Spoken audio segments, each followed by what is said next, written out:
The story begins in the quiet mountains, where a strange boy named Krog lives with his family. Krog is not a normal boy. He can change into an animal. Most of the time, he lives as a puma. He can become human, but his family doesn't like him doing that too much. There is one strict rule in Krog's life: never go near humans. His family believes humans are dangerous. That's why they live far away, hidden in the mountains. But as Krog grows older, his curiosity grows stronger. He starts wondering, what are humans really like? Why are we hiding from them? One day, Krog finally breaks the rule. He leaves his family behind and enters the human world. Not long after, a kind human couple finds him. They think he is just a lost boy. Feeling sorry for him, they decide to adopt him. Krog now has a new human family, a warm house, and even siblings. At first, everything feels normal. One morning, while eating breakfast with his new family, Krog watches the news on TV. The news is disturbing. There have been mysterious animal attacks, animals behaving strangely, accidents involving different species. No one knows why this is happening. Krog feels uneasy. Something about this feels familiar. That same day, Krog prepares to go to his new school. He says goodbye to his adoptive father and siblings. Then he gets into the car with his adoptive mother, Anna. His sister Melody suddenly decides to come along too. She doesn't want to miss the drive. As they travel through the road, Krog notices something strange. 2 black crows are flying above the car. They don't leave. They keep following them. Krog can't stop staring at them. A thought enters his mind. What if they are like me? What if they are shapeshifters too? As night falls, the family stops at a small hotel to rest. Krog hopes the strange feeling will finally go away, but it doesn't. Late that night, a strange noise wakes him up. He slowly walks to the window and looks outside. What he sees shocks him. A pack of wolves is running fast down the street, heading into a dark alley.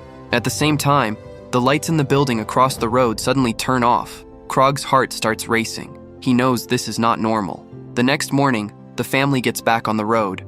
After hours of driving, they finally reach their destination, Clearwater High School. As soon as Krog steps out of the car, he freezes. The 2 crows that followed them the entire trip are standing right there, but now they are students. In that moment, Krog knows his feeling was right all along. Before he can react, the school principal, Lisa, walks up to them with a warm smile. She welcomes Krog and then looks at Anna with curiosity. She asks, "How did you find him?" Anna gently explains everything. She says that nothing was ever known about Krog's real parents. Years ago, when she was working as a social worker, she got a call about a child in danger. When she found Krog, he was scared and shaking. She couldn't leave him behind, so she took him home and later convinced her husband to adopt him. As Krog grew older, he always felt different in the city. When it was time for middle school, Anna received a letter inviting Krog to Clearwater High. She believed this school would help him finally fit in and make friends. After hearing the story, Lisa nods and smiles. Then she asks to speak to Krog alone. Once they are away from the others, Lisa tells him the truth. At this school, everyone is a shapeshifter. Krog doesn't have to hide anymore. For the first time in his life, he feels like he truly belongs. But before he can even take it all in, the school alarm suddenly goes off. Lisa rushes outside to check what's happening, and that's when she sees something troubling. Anna and Melody are calmly walking through a restricted area of the school. She is not happy. Lisa quickly orders her assistant to escort them out of the campus at once. Back inside, Krog is completely amazed. This is the first time in his life he has seen so many shapeshifters together in one place. As he walks through the halls, he suddenly bumps into Jeffrey and his pack. The air turns tense right away. Both sides lock eyes, and it feels like a fight could break out at any moment. But before anything happens, James steps in and stops them. Soon after, the school holds an official welcome ceremony. When it's over, Anna hugs Krog and says goodbye. She and Melody walk back to the car just as Andrew arrives. Andrew is a rich and powerful man. He is the one who funds the entire school. Krog meets Andrew shortly after. During their talk, Krog admits something very personal. He says he left the mountains because he felt there was more to life than just being a puma. If he had stayed there forever, he would never have found out who he truly was. Later, Krog reaches his dorm room. Lisa explains the basic school rules and then leaves him alone. Suddenly, a squirrel appears at his window. Krog lets it inside and quickly realizes it's not a normal squirrel. It's Holly. She has been assigned as his guide and will help him in his first transformation class. In class, the teacher gives a serious warning. Students can only use their powers during lessons, and most importantly, humans must never see them transform. Then Krog is chosen to show his powers in front of everyone. But just before he can transform, Brandon steps forward. Brandon is a bison shapeshifter. He turns into his animal form but can't stay human for long. He quickly loses control, causing chaos in the room. Watching this, Krog starts feeling unsure. He feels disconnected from his animal side and decides not to transform. With Lisa's help, Krog slowly remembers his past. He sees himself running free through the forest with his real family. Those memories hit deep. That connection wakes something inside him. And finally, Krog transforms. At that moment, the principal tells everyone in the room to do the same. That's when Krog realizes the truth. Most of the students here are wolves. Lisa explains his true role. At this school, he will learn how to balance his human side and his animal side. One day, he could become a bridge between both worlds. Later that evening, Krog rests in his room, trying to process everything. Suddenly, Brandon shows up. He casually announces that he's Krog's new roommate. Not long after, Holly knocks on the door and tells them it's time for dinner. In the cafeteria, Krog meets Dorian, a boy who can turn into a cat. Dorian shares his story. Before coming to the school, he lived as a pet with a human family. Everything was fine until they caught him opening a can of sardines with his hands.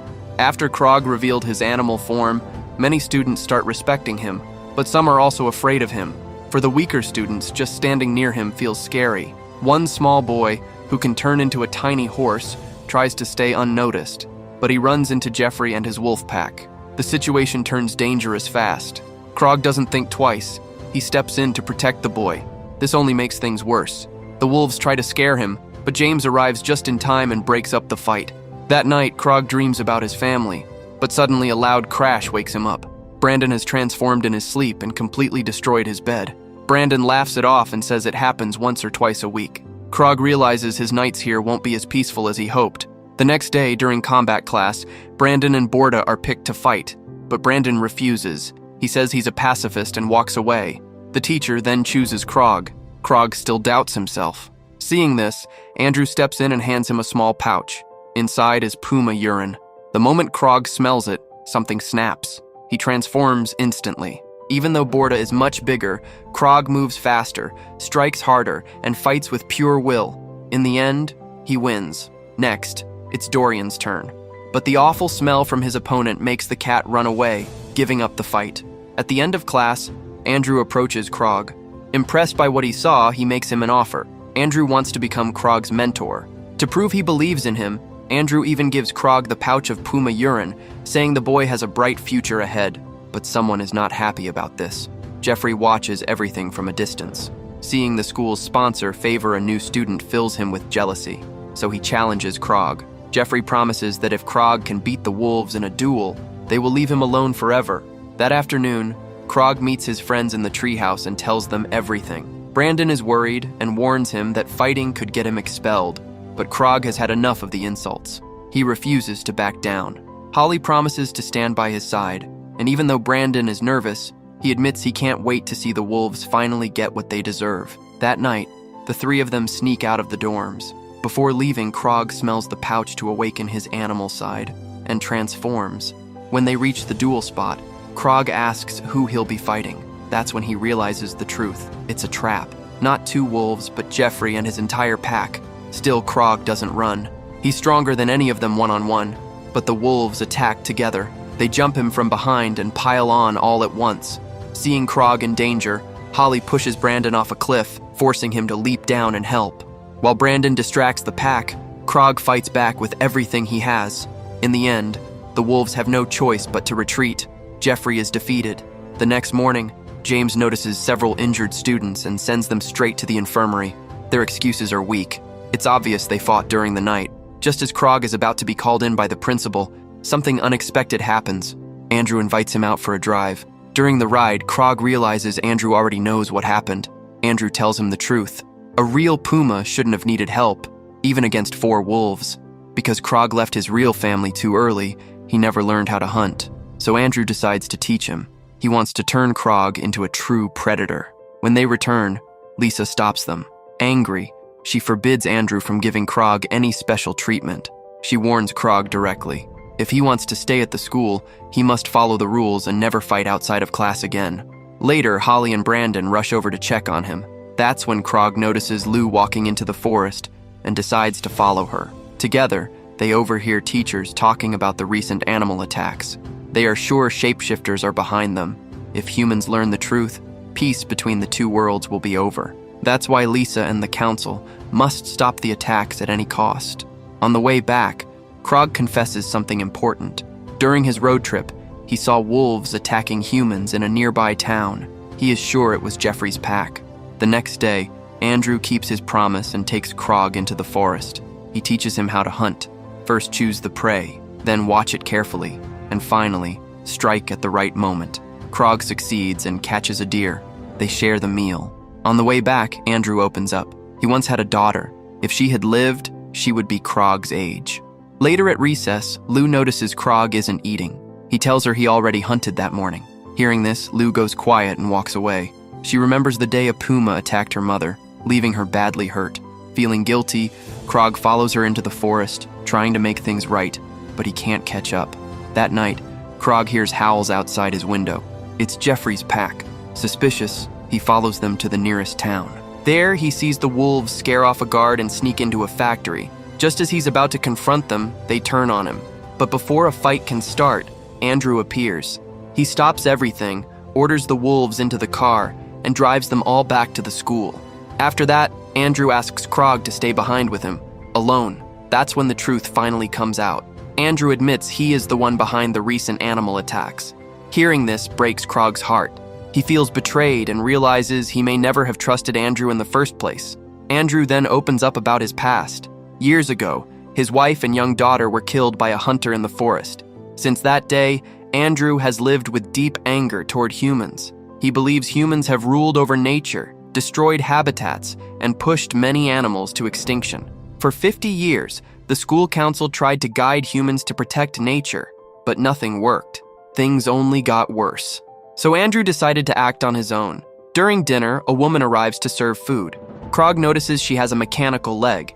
Andrew explains she's a snake shapeshifter who was hit by a car while in animal form. That's when Andrew invites Krog to join his plan. Krog refuses. He says he doesn't want anyone to get hurt. Andrew replies that he doesn't want to kill humans. He only wants to destroy their machines and slow down projects that destroy animal homes. Krog says he'll think about it and agrees to keep the secret for now. The next morning, Krog helps Brandon train in the forest. The bison runs wildly, smashing through trees. Suddenly, Brandon gets hit by a car. The car belongs to Krog's adoptive parents who came to visit him. Panicking, Krog rushes over and invites them inside to hide what just happened.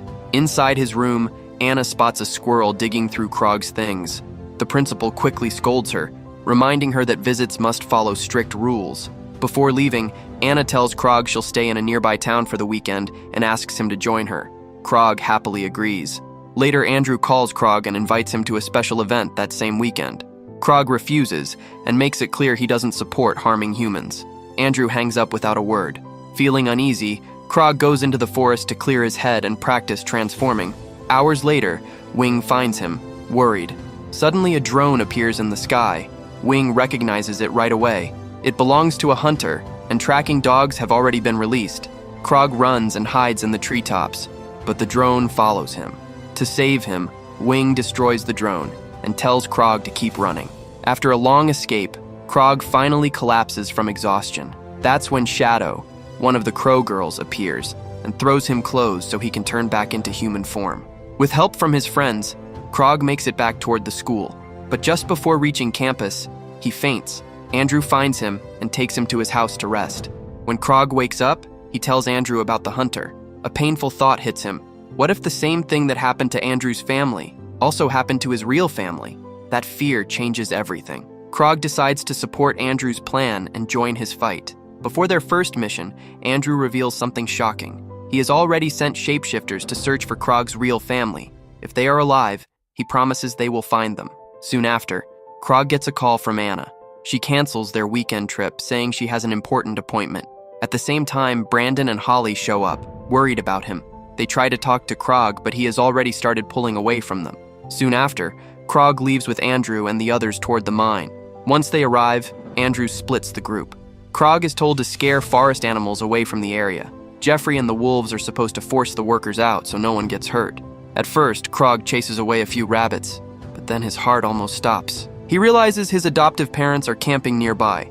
Terrified, Krog calls Andrew right away. Andrew calmly says he saw them far away in the valley and promises they're safe. Still, Krog feels something is wrong.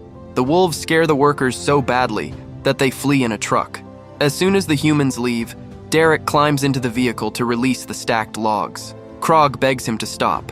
If the logs fall, his family could die. At that moment, Brandon and Holly arrive to support Krog. Things get even more tense. Then Shadow and Wing appear flying overhead. The wolves panic. They don't want to be reported or expelled, so they abandon the mission and run. Now Lou steps in and tries to reason with Derek. She tells him destroying everything will only make humans fight back harder. But Derek doesn't listen. He shoves Lou. That enrages the crows, who attack him instantly. Furious, Derek transforms into a grizzly bear. Brandon jumps in to protect his friends. Holly joins the fight. Krog, now in his PUMA form, manages to throw Derek out of the truck. Just then, Andrew steps in. He removes the logs blocking the wheels. The truck starts to move. Krog realizes Andrew is letting the logs fall. Feeling betrayed, Andrew attacks Krog, and the two begin to fight. But suddenly, Krog sees the logs rolling down the cliff, straight toward the valley where his family is. He stops fighting and runs. The logs crash violently down the mountain. Anna screams for everyone to hide, but Melody doesn't hear her. She's wearing headphones. By the time Melody notices, it's too late. The logs are already coming. She screams. At the last second, Krog, still in PUMA form, leaps forward and pushes her out of the way. Anna runs to Melody, crying with relief when she sees her alive. Melody, shaking, says a PUMA saved her. Her father insists she must be imagining it. Moments later, Lou and the others find Krog lying unconscious in the forest. For a terrifying second, they think he's dead. Then the big cat opens his eyes. Everyone breathes again. As soon as he can move, Krog rushes to check on his family. That's when Andrew shows up, pretending he arrived just in time. He quickly calls a helicopter to take the family to the hospital. Thankfully, they all survive. Once his parents are safe, Krog explodes in anger. He threatens to tell the headmistress that Andrew is behind the attacks. Andrew then delivers a chilling blow. He has found Krog's real family in the Yellowstone Mountains, and he will only reveal their location if Krog stays silent. Just then, Lisa arrives. Andrew blames everything on Derek, saying he planned the attack. Lisa isn't fully convinced, but police sirens are getting closer. She leaves, promising a full investigation. Back at the school, Krog and his friends are welcomed as heroes. Word of what they did has spread everywhere. But behind the cheers, Krog knows the truth. The fight isn't over yet. If you enjoyed this recap, don't forget to subscribe to Next Prime Recap and let me know what you think about this movie in the comments.